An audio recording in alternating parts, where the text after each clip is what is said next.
সাংস্কৃতিক সংবাদ। ভারতীয় জনপ্রিয় কণ্ঠশিল্পী শ্রেয়া ঘোষাল এখন ঢাকায়। সন্ধ্যায় গাইবেন বে এন্টারটেইনমেন্ট আয়োজিত শ্রেয়া ঘোষাল নাইটে। সোহানা রেফ্রিজারেটর নিবেদিত এই অনুষ্ঠান হবে রাজধানীর বসুন্ধরা আন্তর্জাতিক কনভেনশন সেন্টারে। নাসির উদ্দিন লিটনের রিপোর্ট।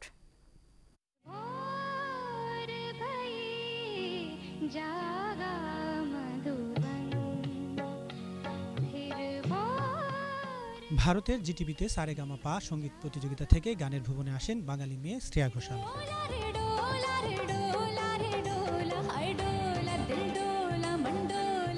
শ্রেয়ার চলচ্চিত্রে অভিষেক 2002 সালে বলিউডের দেবদাস সিনেমায় প্লেব্যাক দিয়ে। এই চলচ্চিত্রের গানে কণ্ঠ দিয়েই জিতে নেন জাতীয় চলচ্চিত্র, ফিল্মফেয়ার আর.ডি. বর্মন সহ নানা পুরস্কার।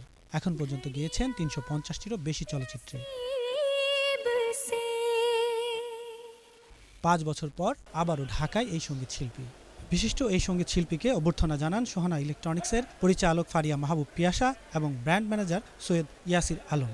পারফর্ম করছি ঢাকার জন্য, আর বসুন্ধরায় কনভেনশন সিটিতে, আর আমি ভীষণ excited and I am really looking forward to singing for all the wonderful music lovers here. আমার অনেক অনেক ভালোবাসা। Thank you so much.